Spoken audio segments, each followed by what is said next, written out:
আমার গাড়ি পাশেই ছিল, আমি গাড়িতে উঠে দ্রুত আমি ধানমন্ডি ক্যাম্পে চলে আসি, ধানমন্ডি ফিজিক্যাল ট্রেনিং ক্যাম্পে। সেখান থেকে আমি 7টা AK-47 ড্র করি, প্রায় 2000 রাউন্ড নিই। আমার সাথে আরও 7 জনকে সঙ্গে নিয়ে নিই। আমি 10টার ভিতরে পৌঁছে যাই 4 নম্বর গেটের কাছে, এখানে জাপান ফ্রেন্ডশিপ ঠিক হসপিটালের উল্টা দিকে আমি যে ওখানে অবস্থান নিই। তখনও গেটে কিন্তু 2 থেকে 3 জন সৈনিক পাহারা দিচ্ছিল, 1টা-2টা গুলি আসছিল। এর ভিতরে আমি এডিজি কর্নেল রেজানুরকে জানালাম, ডিজি হাসান মাহমুদকে জানালাম। আপনি জানেন এই হাসান মাহমুদ পরবর্তী যে পুলিশের সে IGP হয় এবং স্পেনের রাষ্ট্রদূত হয়, এবং কর্নেল রেজাকে কিন্তু তারা পরে আপনার মেজর জেনারেল বানায়। MS ছিল, সে DUC ছিল।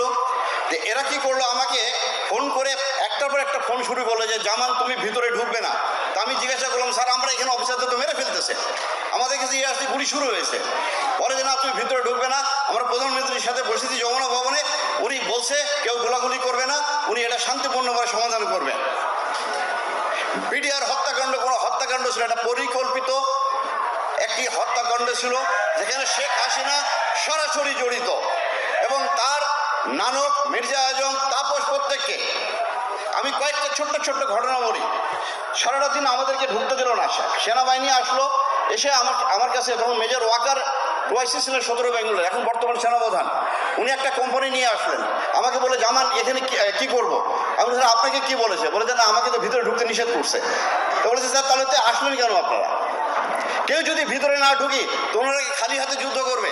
এর ভিতরে কর্নেল গুলজার আমাকে ফোন দিল 10টার দিকে, 10:15 দিকে, জামান তুই কোথায়, তুই তাড়াতাড়ি আমাকে বাঁচা, এরা এখন অর্গানাইজ না। আমরা স্যার আমি এসে গেছি স্যার, আমাদের ঢুকতে দিচ্ছে না। কর্নেল এমদাদ আপনারা জানেন, one of the best commando of Bangladesh, 500 জাম করেছিলেন উনি, ওনার জানে ভয় করে কিছু ছিল না। এই কর্নেল এমদাদ আমার জামান তুই একটা প্লাটুন নিয়ে ভিতরে আয়। আমি শাউট করতেছি কর্নেল রেজার সাথে যে স্যার আপনি যমুনা ভবন রাখেন, আমাদেরকে ভিতরে ঢুকতে দেন। আমার 5 নম্বর গেটে মেজর আমিন আছে, আমি এখানে আছি, প্রায় 150 আমার সঙ্গে র্যাবের সদস্যরা আছে, প্রত্যেকে আমরা আর্মড আছি, ঢুকতে দেয় না। বারবার খালি বলে ঢুকবো না কেউ, তোমরা ঢুকবো না কেউ, আমরা দেখতেছি।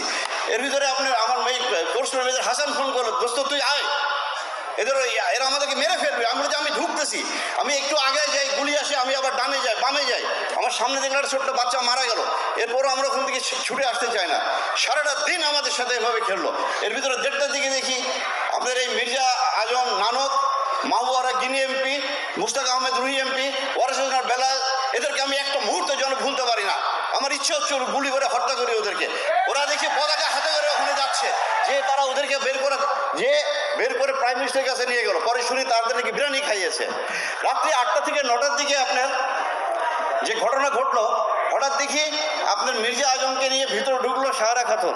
সে যে কোয়ার্টার থেকে কিছু BDR DD অফিসারদের আপনার ওয়াইফদেরকে বের করলো, আমাদের কোনো অফিসারদের ওয়াইফকে বের করলো না। তখন রাত্রি 9টা মির্জা আজম ঢুকেছে দরবার হলে। আমার কাছে তখন মেজর মুনির উপরে বেঁচেছিল আপনার সিলিংয়ের ভিতরে, এই মুনি এখনও বেঁচে আছে। এর সঙ্গে আমার কন্টিনিউসলি যোগাযোগ, আমার সে মেসেজ পাঠাচ্ছে, আমি মুনি তুমি যেভাবে থাকো বেঁচে থাকো, তুমি করো না, কথা বলো না। বলে সে মেসেজ দিচ্ছে স্যার মির্জা আজম ভিতরে ঢুকে উল্লাস করছিল, যে বলে যাচ্ছে সে কর্নেল গুলজারের লাশ খুঁজছিল, গুলজারকে মারা হয়েছে কিনা সে দেখতেছে, যে দেখে খুশি হয়েছে সে। কারণ এই কর্নেল গুলজার আমরা প্রায় 200-র ঊর্ধ্বে JMB-কে গ্রেপ্তার করি। আমি সেই 2005, 6, 7, 8 সালে র্যাবের CO ছিলাম। আমরা ওই শাহেক আব্দুর রহমান কর্নেল গুলজার গ্রেপ্তার করে, পরে সে ওখান থেকে বের হয়ে আসে। আমি যখন রাত্রি প্রায় 10টার দিকে যখন 26 তারিখে ভিতরে ঢোকার চেষ্টা করতেছিলাম, ঢুকতে দেয় না। এরপরে আমি নিরস্ত্র অবস্থায় আমি মেজর রাজন এবং আপনার মেজর ফয়সালকে তারপর জোর করে ভিতরে ঢুকে আমি যখন প্রথমে আমি চলে যাই, তখন রাত্রি বাজে 9টা, 26 তারিখ ডিজির বাসায় যেয়ে ঢুকে দেখি রক্তাক্ত সব জায়গা, পিন ড্রপ সাইলেন্স। তো আমি ভিতরে দোতলায় ঢুকে যখন ডিজির বেডরুমে ঢুকতে যাও, আমার পায়ের সঙ্গে একটা লাশ লাগলো। আমি ধরে নিয়েছিলাম হয়তো ডিজির ওয়াইফ কেউ হবে, পরে দেখি এটা কর্নেল দেলোয়ার।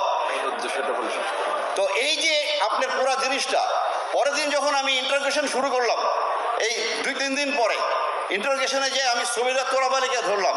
এই সুবেদার মেজর তোরাব আলী কে ছিল? লেদার লিটনের ভাইস সন্ত্রাসী, আওয়ামী লীগের হাজারীবাগের নেতা। তোরাব আলীর মোবাইলে আমি প্রায় 42টা কল পেয়েছি, যেখানে সে ইন্ডিয়ার সাথে যোগাযোগ করতেছে। এই কলগুলো আমাদেরকে বের করতে দিল না। আমি কাজলকে ধরলাম, কাজলের মোবাইল কম্পিউটারে আমি পেয়েছি পুরো নকশা কিলিংয়ের। এই কাজল তোরাব আলী আমি সিপাই হাবিবকে ধরে যখন ইন্টারভিউ করি, তার পকেটে আমি পেলাম তাপসের ভিজিটিং কার্ড। আমি তাকে জিজ্ঞাসা করলাম তাপস কি করতে আসতো, বলে স্যার উনি মাঝে মাঝে আমাদের ক্যান্টিনে আসতো। একজন এমপি কিভাবে ক্যান্টিনে আসে, কার অনুমতি আসতো? পুরাটা প্ল্যান গেম ছিল, তারা এই কিলিংটা করলো। কিন্তু আমাকে 11 দিনের মাথায় ইন্টারোগেশন বন্ধ করে আমাকে পোস্টিং করে দিয়ে ডিজিএফআই এমআই থেকে বলা হলো তুমি যদি পরবর্তীতে কথা বল তোমাকে অ্যারেস্ট করা হবে। পরে 12 সালে আমাকে আপনার অবসরের জন্য চিঠি ধরিয়ে দিলে যে তুমি বাড়ি চলে যেতে পারো। এই পুরা কিলিংটা আপনি একটা পুরো অর্কেস্ট্রেট কিলিং। এই কিলিংয়ের সাথে শুধু এরা না, আমাদের প্রতিবেশীও জড়িত আছে। আমি বিশ্বাস করি বর্তমান বিডিআর কমিশন এরা উদ্ধার করবে, না করলে আমাদের